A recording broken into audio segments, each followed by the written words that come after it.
The 1970s wasn't just about hits you heard everywhere. This was the time when the Rolling Stones shocked with Brown Sugar. Donna Summer heated up the airwaves with Love to Love You Baby. And Parliament Funkadelic got funky with One Nation Under a Groove. Today we're diving into 25 banned songs from that decade you might have forgotten. Tell us, where were you when these songs caused a stir?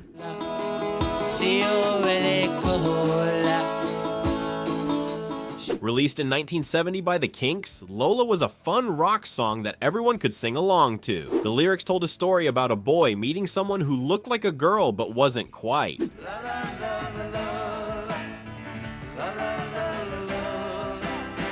But the BBC banned it at first because it said Coca-Cola, and the BBC didn't allow brand names. Ray Davies changed it to Cherry Cola still. The song became very popular, played on radios, and is now loved by fans everywhere.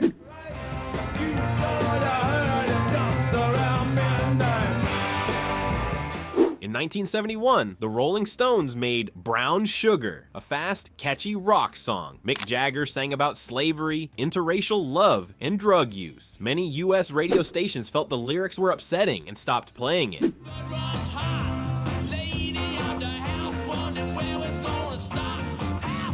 Even the band admitted the words were tricky and controversial. Over the years, it stayed a favorite at concerts, though it was slowly removed from live shows. Listeners loved the beat and energy, even if the words were hard to think about.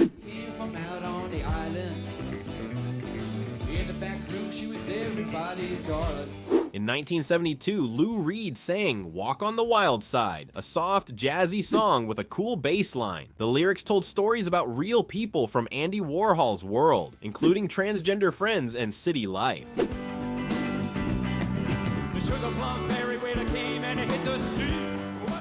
Some radio stations thought the words about drugs and adult topics were too bold and stopped playing it. The BBC banned it completely. Even with edits, some US stations refused it. Man got his woman to take his seat. In 1975, Alice Cooper sang Only Women Bleed, a soft, emotional ballad. The lyrics told the story of a woman facing abuse in her marriage. Some US radio stations stopped playing it because they misunderstood it and thought it was about something else. Smoke and drink and I don't come home at all. On the real. Feminist groups later praised the words for showing a serious problem. Record World and Billboard called it beautiful and international in sound. The song was shorter on the single, but longer and more orchestral on the album. Listeners noticed the change in style and melody.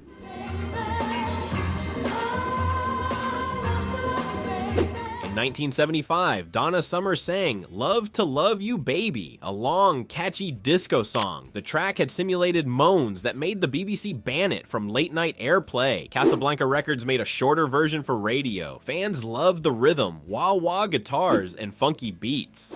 I feel bad, and I do. The song reached #2 in the US charts and helped start the long disco single trend. Live shows became wild, and Donna sometimes had to leave the stage for safety. Critics later praised its bold, unforgettable sound.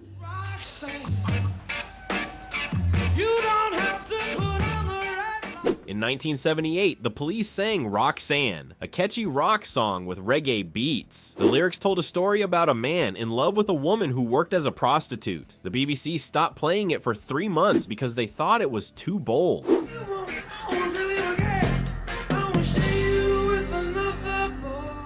Some American stations also avoided it. Once the ban ended, the song climbed charts and made the Police famous worldwide, showing music could challenge rules.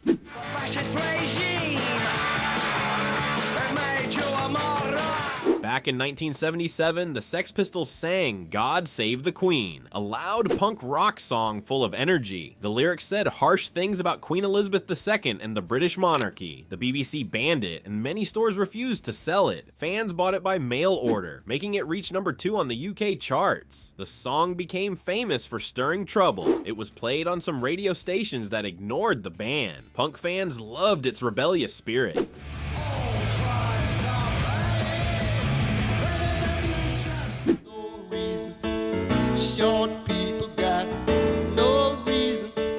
Randy Newman sang Short People, a fun piano song in 1977. It came out that year and poked fun at prejudice and silly rules about height. Some US radio stations didn't understand the joke and stopped playing it. A few states even asked for it to be banned. Nobody, short people got nobody to. Newman gave royalties to groups helping short people. Billboard loved the catchy tune and it reached number 2.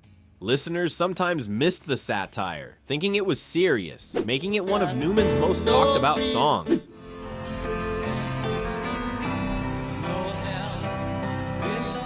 John Lennon sang Imagine, a soft, peaceful song about dreaming of a better world. Released in 1971, it asked people to imagine no borders, no fighting, and no religion causing hate. South Africa banned it because of the anti-religion line.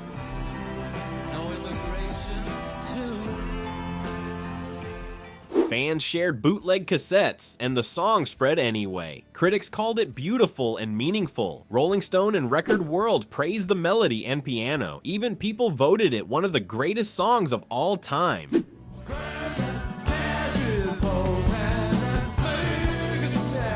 Pink Floyd played Money, a clever rock song about greed and wealth. It arrived in 1973 and had cash register sounds with a strong beat. Some US radio stations didn't like the line, "Don't give me that do-goody-good bullshit," and banned it.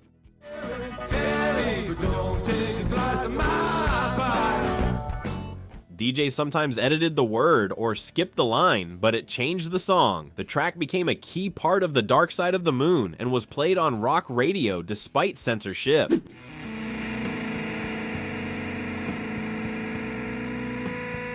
Link Wray played Rumble, a loud guitar instrumental with a rough, wild sound. Released on March 31st, 1958, its influence lasted well into the 1970s. The song had no words, but some adults worried its distorted guitar might cause fights.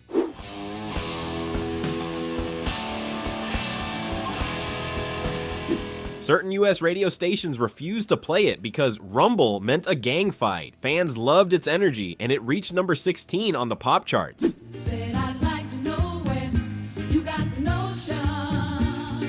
The Hughes Corporation sang Rock the Boat, a fun disco song with catchy rhythms. Released in early 1974, it seemed happy, but some people thought it was about drugs or sexual rebellion. Said I'd like to know where you got the notion. Southern radio stations refused to play it, worried it would influence young listeners. The phrase "rock the boat" was seen as trouble. Youngsters still danced to its beat in clubs. The song climbed to number 1 on the Hot 100 and reached the top 10 in the UK, becoming a gold record.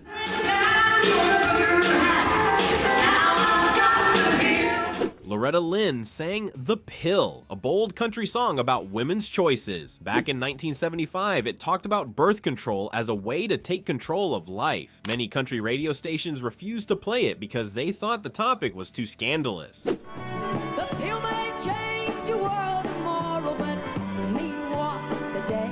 Conservative listeners also worried it encouraged bad behavior. The lyrics were direct and clear, making some programs ban it. Lynn performed it live, and the song became one of her biggest hits despite the controversy.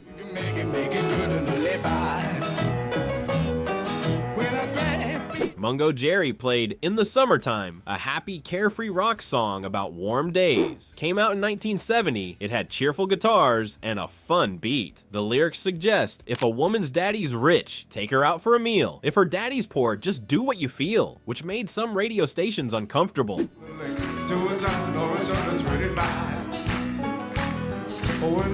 Certain regions banned it or censored the line. Ray Dorset wrote it quickly in a lab, recording it with a secondhand guitar. A motorcycle sound was added using a real car outside the studio.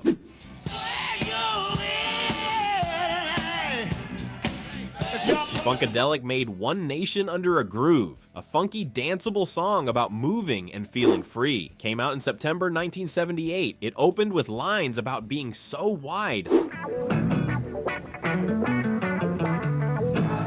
low, and high, you can't get around, under, or over it. The lyrics celebrated dancing as a way to feel free, but some southern radio stations thought it was too strange and subversive, so they banned it. Later, it reached number 1 on the Billboard Soul Chart for 6 weeks.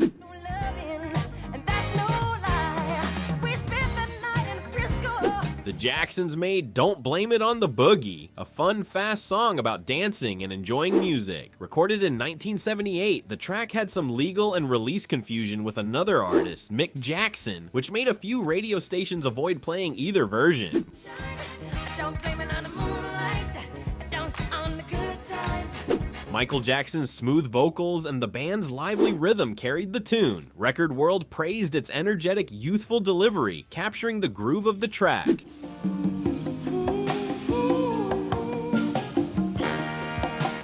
Marvin Gaye sang Let's Get It On, a smooth, soulful song about love and romance. It arrived on August 28, 1973, and some radio stations in the Midwest and Deep South banned it because the lyrics were very sexual. The song mixes funk and soul sounds, with gentle rhythms and Gaye's layered vocals. He used the music to explore feelings about love, desire, and Hey, but that was only in mind.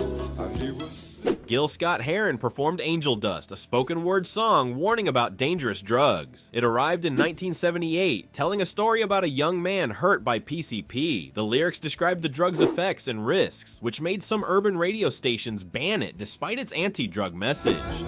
Look back, look back, look back, look back. The track blends funk, jazz, and soul. It reached number 15 on the R&B charts and has been sampled by other artists, showing its lasting influence even with the bands. No show. And if there's hell below. Curtis Mayfield sang Don't Worry, If There's a Hell Below, We're All Going, a song full of strong messages about society. It appeared in 1970, calling out politicians, racists, and fake revolutionaries.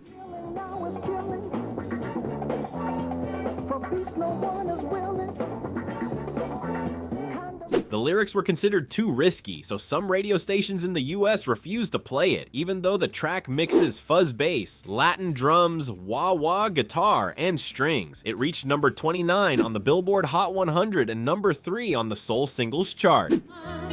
Now you were in my shoes. Shirley Brown sang Woman to Woman, a strong talk-style song that came out in 1974. It tells a story where one woman speaks directly to another about love and betrayal. Some local radio stations thought the lyrics were too direct or anti-family, so they refused to play it. You know it ain't easy to get a man to do right. The track has confrontational spoken words that hit hard, backed by soulful music and deep emotion. It became a hit on R&B charts and showcased Brown's powerful voice and dramatic delivery. I don't care what your people say. My friends tell me. Millie Jackson recorded If Loving You Is Wrong, I Don't Want to Be Right, a bold story song that hit in 1974. It talks about being in love with another woman's husband, showing the feelings without apology.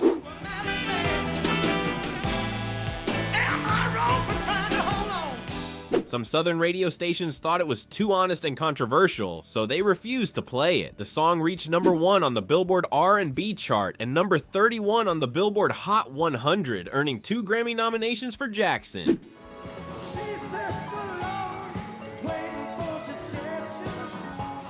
Rod Stewart dropped Do You Think I'm Sexy in 1978, a playful disco song with a catchy beat. The lyrics were seen as very sexual, and some radio stations, especially in the Bible Belt, refused to play it.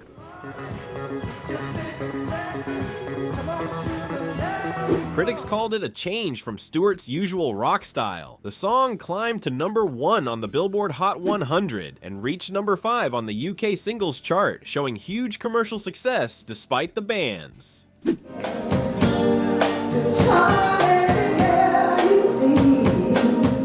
Ann Peebles brought I'm Gonna Tear Your Playhouse. Down Out in 1973, a fiery soul anthem with sharp emotions. Released in January 1973, the song slammed cheating lovers with raw intensity.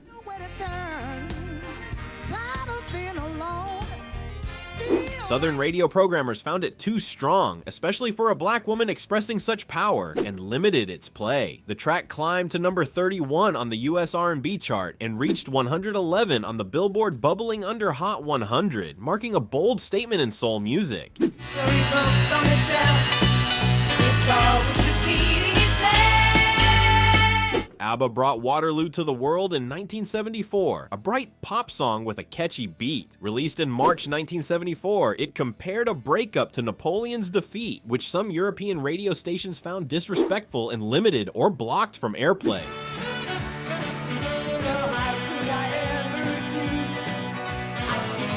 The track later appeared on CD in Sweden in 1988 and was reissued several times, including a 50th anniversary vinyl set in 2024, celebrating the song with special editions and multiple language versions. And I know too much to go back and pretend. Helen Reddy's I Am Woman came out in 1972, a strong song about women's power. Released on May 22nd, some record labels and radio stations thought it was women's lib crap and tried to block it. The floor. No one's ever gonna keep me down again. TV shows and listener requests pushed it to more airplay. The song entered Billboard at 99 in June and reached #1 by December, praised for Reddy's professional performance. But if you want to watch more like this one, click the video on the screen.